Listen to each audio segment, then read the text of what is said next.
வணக்கம் and welcome to our channel. நம்ம channel இது வரைக்கும் சப்ஸ்கிரைப் பண்ணாதவங்க ப்ளீஸ் சப்ஸ்கிரைப் பண்ணிக்கோங்க. அதோட பக்கத்தில் இருக்கிற பெல் ஐக்கானையும் கிளிக் பண்ணிக்கோங்க. அப்போ தான் நம்ம சேனலில் போகிற வீடியோ எல்லாம் உங்களுக்கு நோட்டிஃபிகேஷன்ஸாக உடனுக்குடனே வந்து சேரும். இப்போ வீடியோக்குள்ளே போகலாம். இந்த வீடியோவில் ஆக்டர் ஜெயம் ரவி பற்றி தான் பார்க்க போகிறோம்.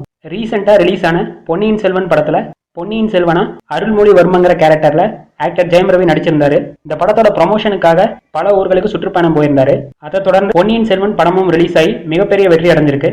இப்போ ஆக்டர் ஜெயம் ரவிக்கு கொரோனா தொற்று ஏற்பட்டிருக்கிறதா இப்போ அபிஷியலா ஒரு ஸ்டேட்மெண்ட்டை வெளியிட்டு இருக்காரு. இதுல என்ன சொல்லியிருக்காருன்னா, தனக்கு கொரோனா தொற்று ஏற்பட்டிருக்கிறதாவும் தன்னை தனிமைப்படுத்தி இருக்கிறதாவும் அதோட தன்னோட தொடர்பில் இருந்தவங்களும் பரிசோதனை பண்ணிக்கும்படியும் எல்லோரும் வெளியே போகும்போது மறக்காம மாஸ்க் யூஸ் பண்ணுங்கன்னு சொல்லியிருக்காரு. இந்த நியூஸ் பற்றி உங்களோட கருத்துக்களை கமெண்ட் செக்ஷன்ல சொல்லுங்க. அதோட இந்த வீடியோவை உங்க ஃபேமிலி அண்ட் ஃப்ரெண்ட்ஸோட ஷேர் பண்ணுங்க, லைக் பண்ணுங்க, மறக்காம சப்ஸ்கிரைப் பண்ணுங்க. தேங்க்ஸ் ஃபார் வாட்சிங்.